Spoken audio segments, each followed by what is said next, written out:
me, Mr. DJ. Hey, check this out. We got a great show coming your way.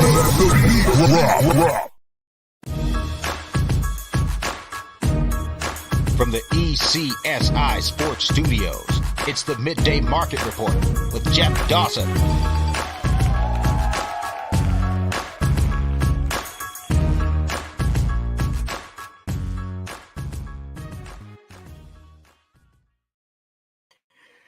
Good afternoon, sports fans from all around the globe. I am your host, Jeff Dawson, East Coast Sports Investors, and this is your Midday Market Report for Wednesday, April 5th, 2023. As you can see, my backdrop is of this beautiful, luxurious golf course. The U.S. Open, I think, was held back here last year. No Augusta backdrops, but you see I'm smiling ear to ear. I don't have the green jacket on, but my co-host today does, Mr. Brady Kannon. I have the green shirt on, though. It's a week where it's the best time of year. We just finished the Final Four. Hats off to UConn, cutting the nets down, and then baseball in its first full week of action. And the Masters. And this year, weather, we have, as Brady was talking backstage, 90 degrees tomorrow. And yet Friday, rain, Saturday, windy and in the 50s. As I said kiddingly, we're going from Augusta to St. Andrews in just 2 days. But let's bring in the star of this show. We are blessed and honored to have Brady on, good friend and colleague. So let's bring him in to break down this year's Masters, Mr. Brady Kannon.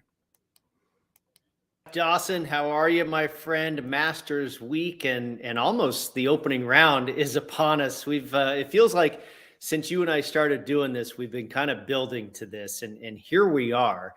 It feels like, you often refer to it, and so do I, as Christmas. And it feels like we've been kind of waiting for Christmas for about the last 5 weeks, maybe even more than that. And, Santa's about to come down that chimney, my friend. Boy, am I excited. And, talking about the weather, sounds like we're going to need a man for all seasons to win it this year, right? It does. I've seen a lot of TikToks with some of the players, driving down. They're giving us the drive down Magnolia Lane, and they're getting situated, and the lead up Jim Nance's last Masters as well. I got the Live at the Masters has been on 24/7 at the office here.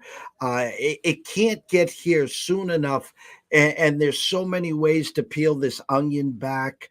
Scotty Scheffler, defending champ, odds on favorite right now at DraftKings at plus 650. He's got the total package between the game, the mental part of it, obviously a defending champ. If I was to say to you, Brady, how do you keep him off your card here? Do you have an answer for that one?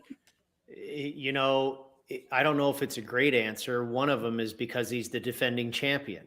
Only Jack Nicklaus, Tiger Woods, and Nick Faldo have ever defended at the Masters in 86 years of history here. So it doesn't obviously happen too often. Other than that, there's not a whole lot of reason to go against Scotty Scheffler. And I know a lot of smart people that like Scotty Scheffler. Jeff, I think we may have alluded to this before in prior episodes, but when you talk about the field for the Masters, there's 88 players here. You can certainly throw a few of them out with the Larry Mizes and the Sandy Lyles and the Fred Couples and stuff like that. Then you've got another handful. I want to say there's maybe 10, 15, who knows, maybe 20 debutantes. I think it's probably a little less than 20, but guys that have played here for the first time. There hasn't been a first-time winner since 1979. It's always possible, but again, there's a few factors here that, kind of eliminate a good chunk of the field, and you shrink this field probably somewhere in the neighborhood of in half. And at the end of the day, there's maybe 30 guys that can win this golf tournament. Over the last 10 years, every single Masters champion has ranked in the top 30 in the official world golf rankings. And over the last 10 years, 8 of the 10 winners have ranked inside the top 20 inside the official world golf rankings. So the point is here, it's a pretty chalky event. You're probably going to have the cream rise to the top.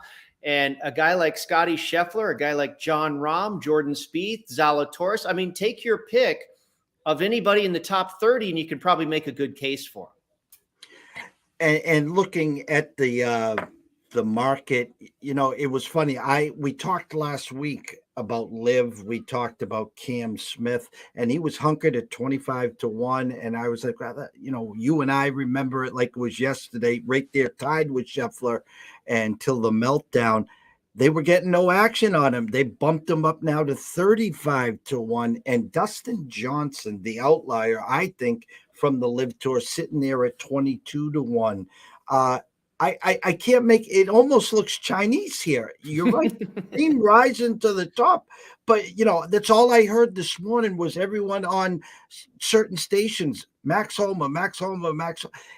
Like you said, there is no wrong answer here, is there? Yeah, and that's what's great about it too. I mean, obviously we want to cash some tickets, but the sports fan inside of us also wants to watch the seemingly inevitable drama on the back nine on Sunday that this golf tournament produces year in and year out. And it's just absolutely amazing. And if you've got a couple of guys in that mix, then it's really off the charts, right? That's what we want. But you're right. There's not a whole lot of wrong answers here. You can kind of data mine and look at the trends and this and that and the other. And you know how we handicap. I mean, you got to do all the things that you do. You have to read the market. You have to get good prices. You have to make sense of the statistics. I think part of me just having been handicapping golf for some 25 years or so, part of it's just your gut and your instinct and what you have learned over time. It all comes into the soup here that we eventually put together and try and land on some winners. But yeah, it's a major championship. And I think, I'm trying to think here. Are there other majors that are more or less predictable? I would say probably the Masters is the one major that is more so predictable. And I'll call it one of the easier golf tournaments of the entire calendar year to predict. Now, I'm not saying it's easy to say who's going to win, but it goes back to what I was talking about, where for this particular tournament, major championship, whatever, we're dealing with a smaller playing field. Normally, we're trying to pick a guy out of, there's 156 players in the field. And let's say maybe 110 of them have a realistic shot of winning, maybe more.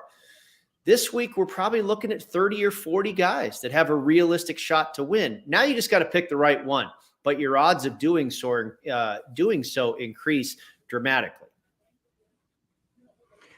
There's been some changes, obviously, to the course. They're talking about, there's only so many scoring holes on this course. And as you said about Sunday, the back nine, that's officially when the tournament begins. And I go back to the glory days of Tiger, just methodically, he gets his -2, he gets his -2, he positions himself in moving day, and next thing you know, he's all set up for Sunday. But they talked about some par fives, I think it was 13, correct me if I'm wrong, that they might have to lay up. There was some par fives that obviously you can drive into.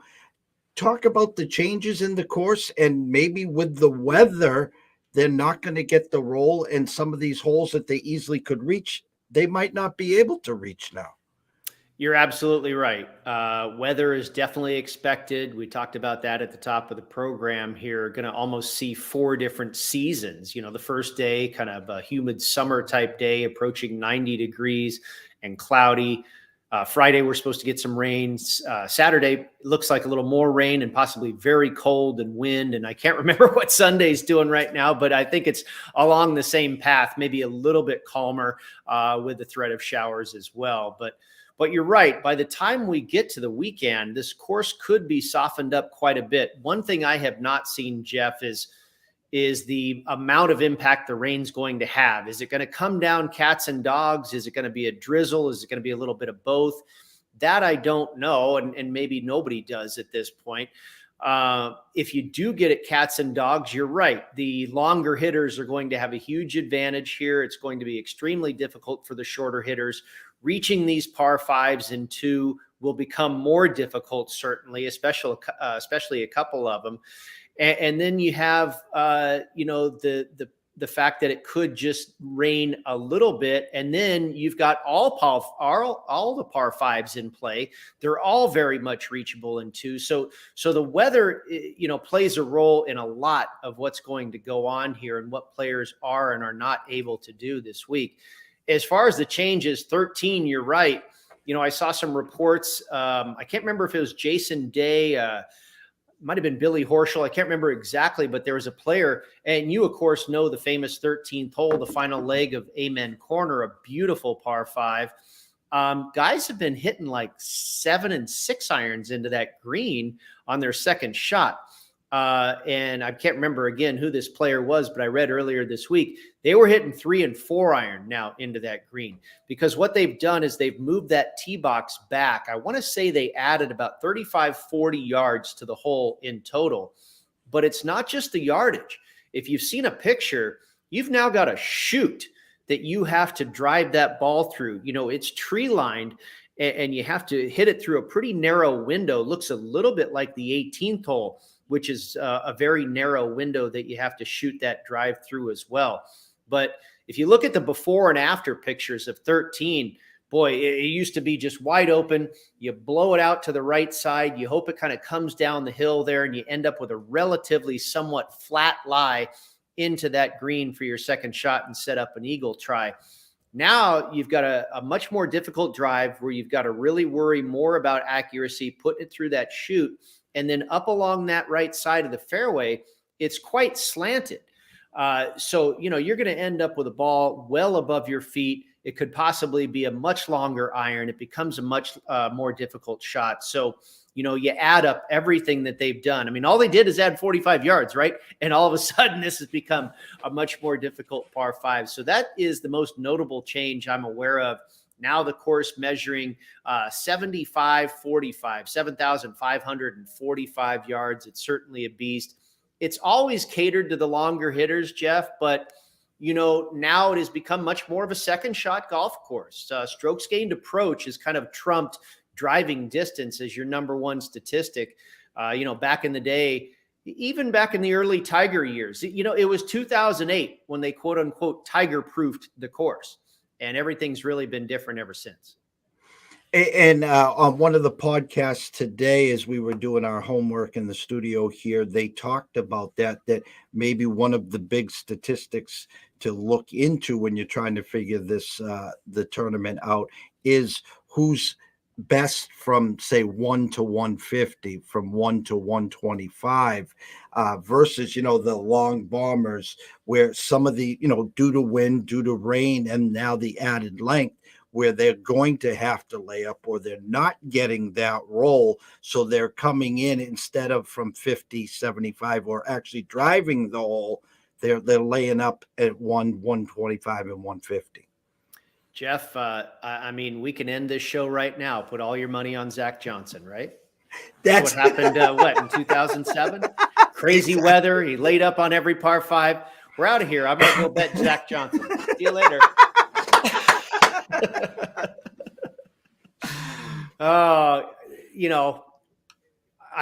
I've there's nothing wrong with Zach Johnson. I think he's a good guy, maybe not the most exciting player in the world, but all the credit in the world deserved. And I think his reputation on tour is really exceptional as a good guy and just a good human being.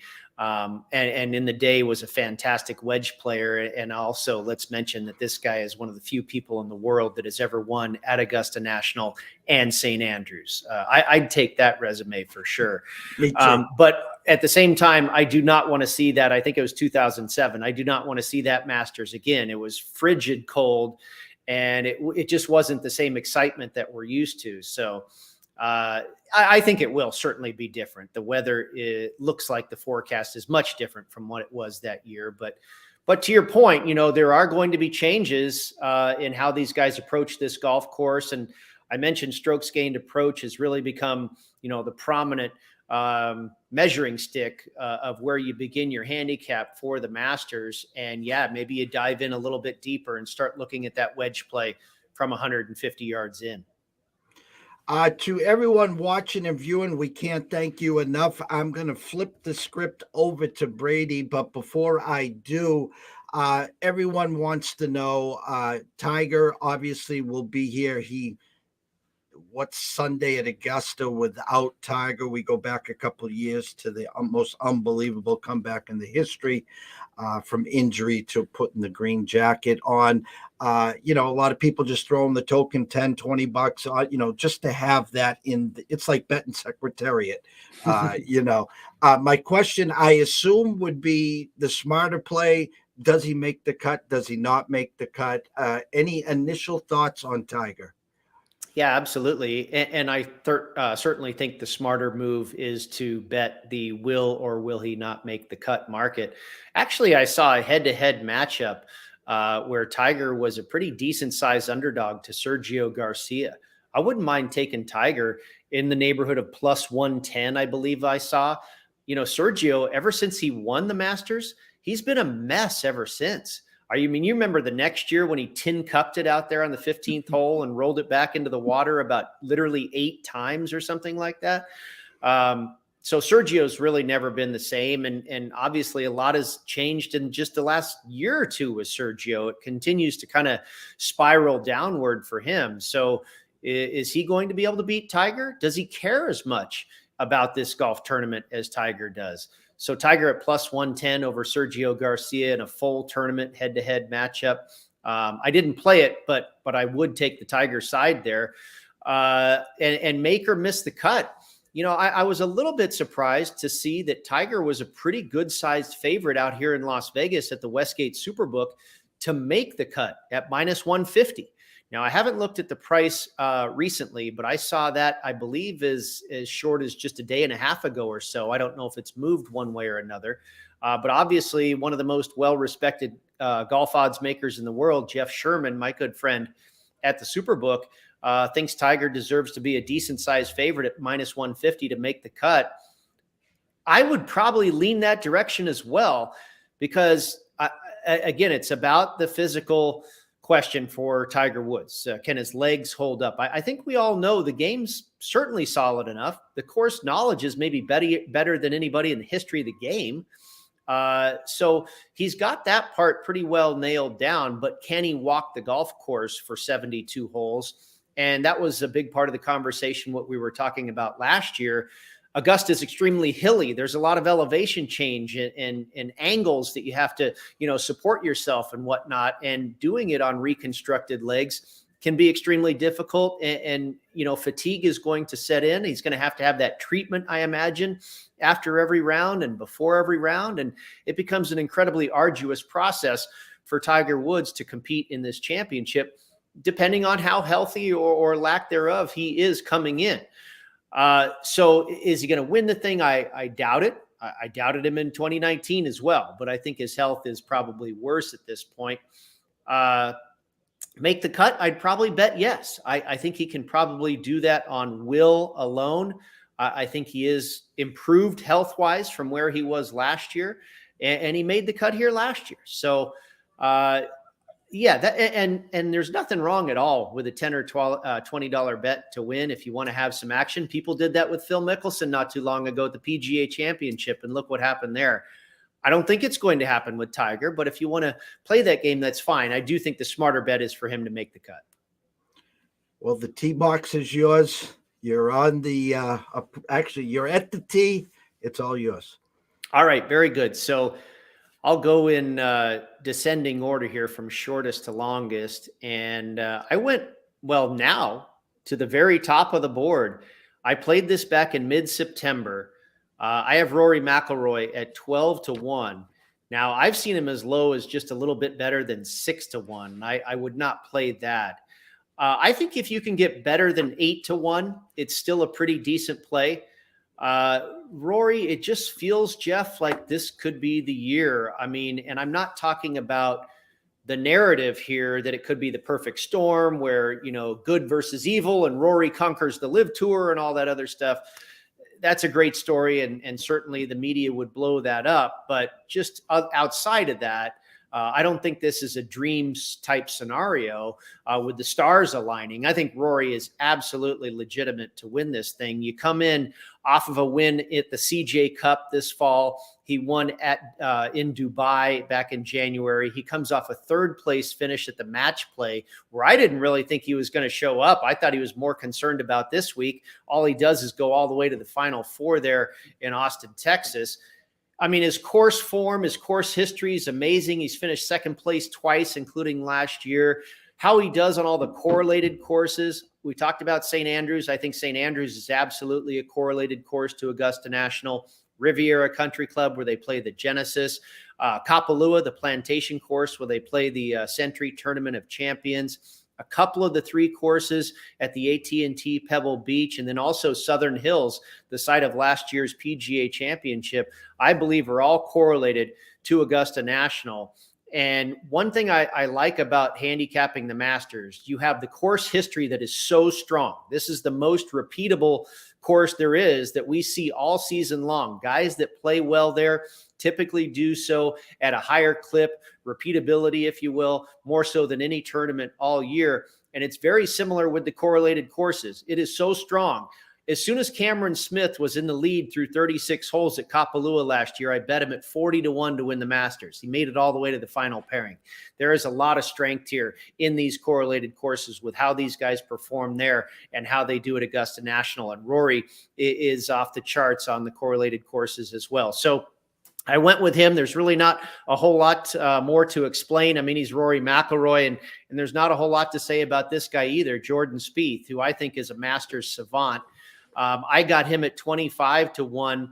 I've seen him now around 20, even 21. Maybe you can find a 22 or 23. I think 20 or better is still a very good play. I've also seen him as low as 16, which I'm not in love with. And I don't know if Spieth is going to win the thing, but he's just so good here. He has 5 top 5 finishes in his career, and that's like half the number of times he's been here. He finished second on his debut, won it in his second year, and finished second again in his third year. He's got a couple of third place finishes. He missed the cut last year for the first time in his career here. But, you know, all the stats are there, like I've talked about with Rory, the course history, the correlated courses, and the form is there for Jordan Spieth as well. You know, it's a pretty interesting statistic here. 10 out of the last 11 winners of the Masters in their prior 3 tournaments leading up, they had at least 2 top 15 finishes. And there's a number of guys in this field that qualify. Sam Burns, Victor Hovland, trying to remember off the top of my head, Rory McIlroy. Spieth is one of them, just had a high finish at the Valspar. So this guy is playing as well as anybody right now. We know all of a sudden the short game becomes magical when he shows up at this place. Did you see what he did in the first round of the match play when he chipped it in, you know, like sitting on his backside? Guy's incredible. So, and now he gets to maybe the stage where he performs the most incredibly. So I got to take when I saw Spieth at 25, that was an auto bet for me. Tony Finau at plus 2550. And Jeff, you'll notice a lot of the same theme here. Guys that traditionally play well here, guys that play well on the correlated courses. I think those are a couple of the strongest angles coming into this particular golf tournament because, like I say, it is the one tournament where those angles are the strongest, more so than many other tournaments we see throughout the calendar year. Finau with 2 10th place finishes here and a 5th when he was in the final pairing in 2019 with Tiger. 3 wins for Tony Finau in 2022. This guy could never close the deal, but he did it 3 times last year. He's gotten used to that type of thing now. The other thing is in the 2022-2023 season, he's never finished worse than top 25. Good form as well. Next on the list is Xander Schauffele, plus 2650. He's really just a major specialist. He's finished, I believe, top 10 in the U.S. Open like 7 times. I mean, that sounds crazy, and I'm mixing up some of my stats here without everything in front of me. But I know he has finished in the Masters at 2nd and 3rd, and then I believe another finish of like 13th. Now, you remember a couple of years ago, 2021, when Hideki Matsuyama won, Xander Schauffele arrived at the 16th hole and dunked that ball in the water. It looked like he was going to win. And that really played with his head, I believe, and he ended up missing the cut last year when he teed it up. I think given that time to now put this in the rearview mirror, he's ready to contend once again. The guy's one of the best in the field as far as strokes gained approach, the all-around game. He's got the short game, and he's got that pedigree in the major championships. He's a big game hunter, like we like to say. Also a guy that has won the Century Tournament of Champions at Kapalua. He plays well on the correlated courses as well. And then Matsuyama, speaking of the 2021 winner, I went back to the well with him. And this is another thing. And part of the reason, Jeff, I think, and there's a number of guys on the board, I think, where you can land on them for the same type of theory. The big three, Rory, Rahm, and Scotty, their odds are, anywhere from 6, 7, 8, maybe 9, maybe Rahm's at plus 950 at the highest. They're really offsetting the rest of the market. And you look down and you've got Hideki Matsuyama at 50-1. Wow. Okay. Sungjae Im at 45. You've got some top 20 players in the world here at pretty big numbers. And Matsuyama, former champion, also a guy that qualifies for that trend of having 2 top 15 finishes in his last 3 starts. He comes off of a top 10 finish at the Players Championship, finished 15th last week at the Valspar. I think the neck is okay. Of course, he had to concede a match to Max Homa at the WGC match play. I was concerned. He went through 4 rounds, made a charge on Sunday in Texas. Guy seems, all systems go coming in here to Augusta. Tremendous short game. We don't always say that about Hideki Matsuyama. He's always kind of, had a lack or his forte has not been putting throughout the course of his career. But when he gets to Augusta National, he really knows how to putt these greens. And as far as scrambling over the last 36 rounds, he is 3rd in this field for scrambling and 13th for strokes gained around the green. So the guy is definitely able to get it done with where the creativity and the deft touch is needed around these very difficult putting surfaces. And then 2 longer bombs for you. Justin Rose at 75-1. My partner, Matt Humans, he got 87-1. I believe that was the apex on Justin Rose. But I'm still okay with 75. I've seen it come down a little lower to 73 or even 65. This guy won at Pebble Beach earlier in the year. He has his sights set on making a Ryder Cup team. He just finished 6th at the Players Championship. He's another guy in this field that knows the course like the back of his hand, has incredible course history, and also one of the very best putters the last few years on these bent grass greens, specifically at Augusta, is Justin Rose. By the way, he is accomplished being the first round leader 4 times in his career at the Masters. And then finally, I like this play, Tommy Fleetwood at 80-1. He's been in really good form. Just finished 3rd at the Valspar, finished 20th at the Genesis. Again, Riviera, another correlated course for us. He's had 3 top 20 finishes here in the past at Augusta. This is also interesting, Jeff. Augusta has so many trends because we play the same course every year. Over the course of history with the Masters, the average number of times you need to play in this tournament before slipping on the green jacket is over 6. It's like 6.3 on average. This will be Tommy Fleetwood's 7th appearance. So he could be due, according to that stat. I mentioned he has 3 top 20 finishes, but I really like this one. We talked about strokes gained approach being maybe the very most important stat this week for this particular tournament. I think maybe second place belongs to strokes gained around the green. Maybe they're interchangeable. Tommy Fleetwood is one of 4 guys in this field that ranks in the top 25 on the PGA Tour for both strokes gained approach and strokes gained around the green. Fleetwood, Jason Day, Jon Rahm, and Scotty Scheffler. So there you have it. Those are my outrights. Played them top 20 finish as well. I'd like to say you got the board covered. When you talk about the front 3, you got Rory at a great price early. I have a future on Rory as well, but then Scheffler and Rahm, And so you look at those, and then usually a lot of people say, I'm going to put my jacket, my hat on one, and then you go to the 2025s. And it's like fish in a barrel. It's a kid in a candy store. You're like, I can get what? And then you go a little further, I can get what? But I love the way you set the board up from Rory all the way down, and you have a couple flyers. You got, Matsuyama, like you said, in 19 at 50-1. Rose and Fleetwood both playing a lot better, know the course, love the thought process with Fleetwood on the 7th appearance. I guess my lead in to you, Spieth at 25-1, and we were talking about this backstage. Last person out on group out on Thursday. So what a pairing too. Great pairing. Yes. So I guess my lead into that would be, I would assume you have Jordan in your first round leaders as well. Well, I took a hard look and to, educate the listeners, if they don't know already, that pairing we're talking about, the final group out on Thursday, Jordan Spieth, Tony Finau, and Tommy Fleetwood. I don't know if I could ask for a better 3 guys to watch, 3 guys that I'm all on to win it, and 3 guys that I like to root for in addition to that.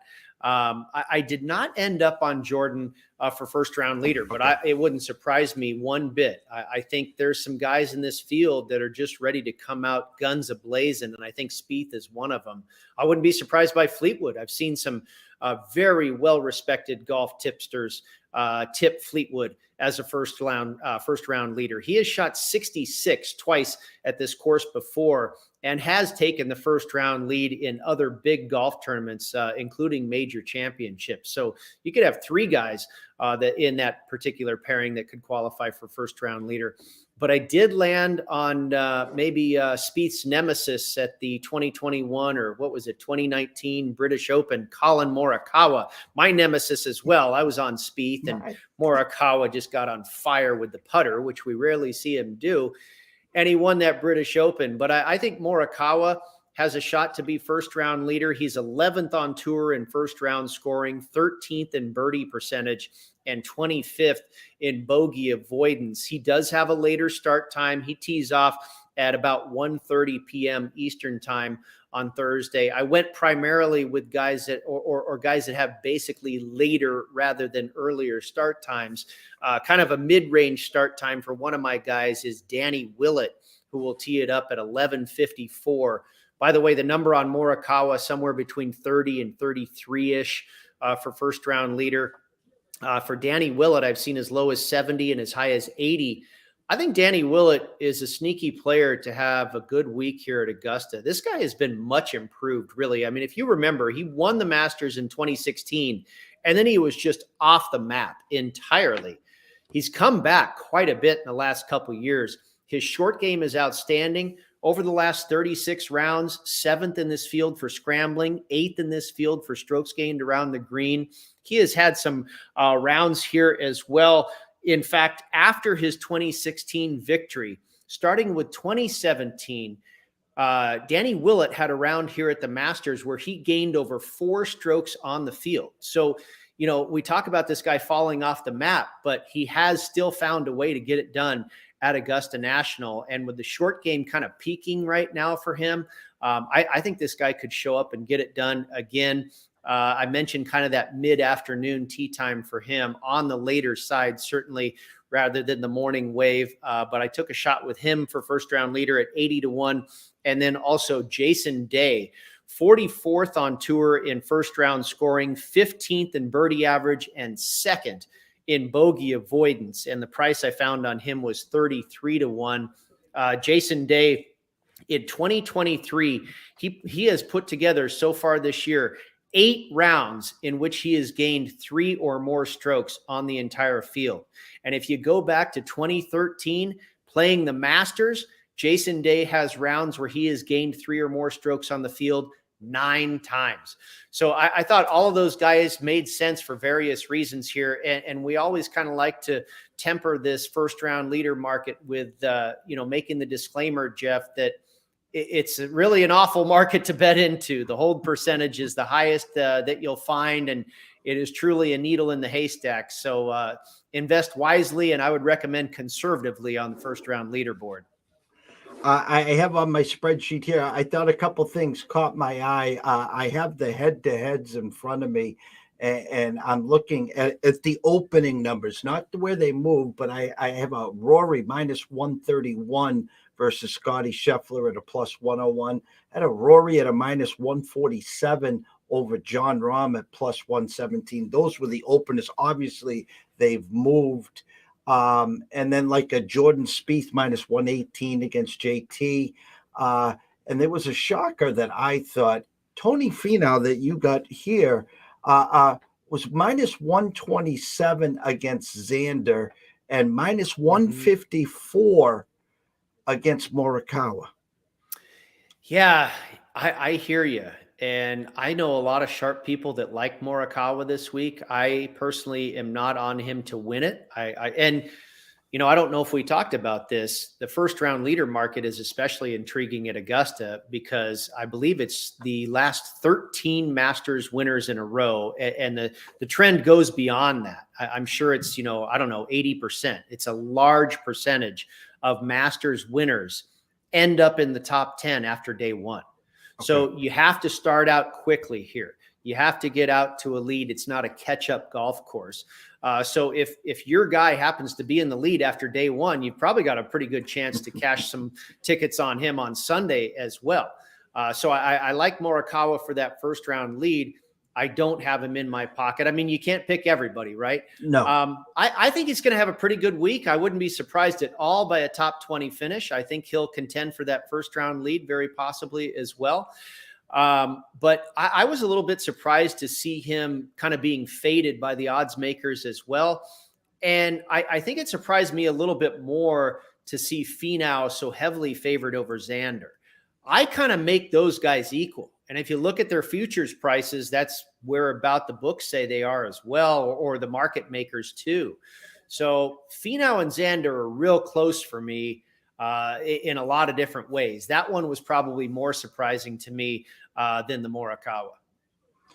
Well, do you have a few head-to-heads that you played this week?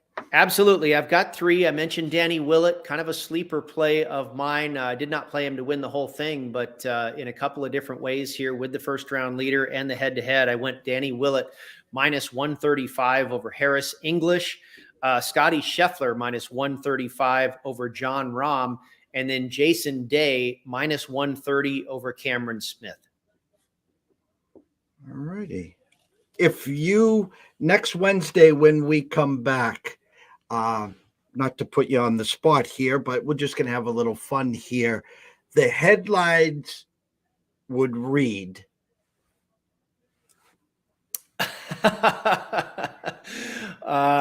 Kannon picks a winner again. Can you believe it? Boy, that's a good one, man. You did catch me off guard. How about this?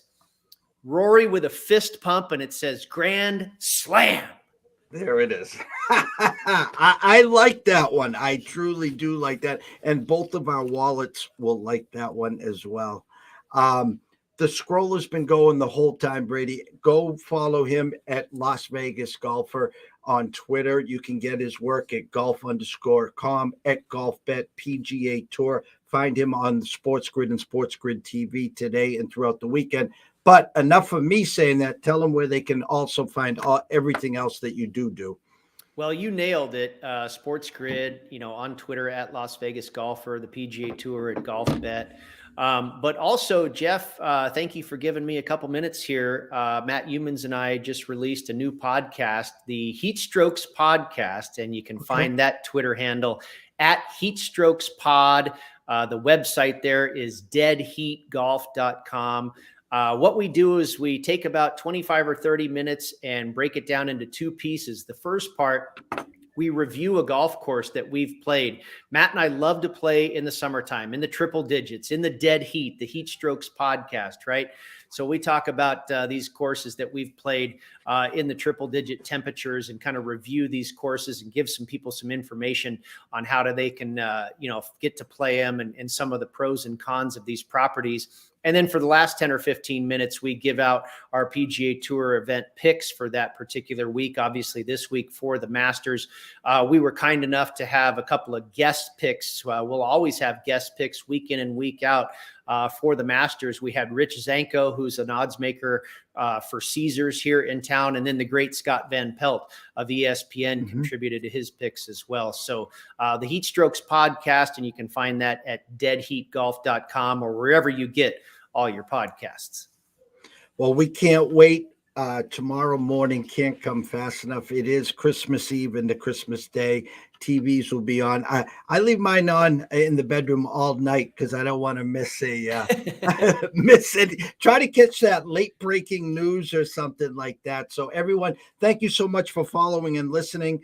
The Masters is just around the corner. Please, please, please go follow Brady at Las Vegas Golfer. Catch him on the grid today, Sports Grid, that is, TV today on the radio, Sirius XM as well. Is that correct?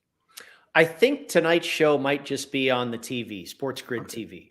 Well, that's where you belong anyways, is on TV, Brady. Okay, very nice of you. And everyone, best of luck. Cash some tickets. Any questions, comments, concerns, go ask Brady. Come ask me. I got plenty of notes here myself. We thank you so much. Enjoy the golf, and we'll see you next Wednesday.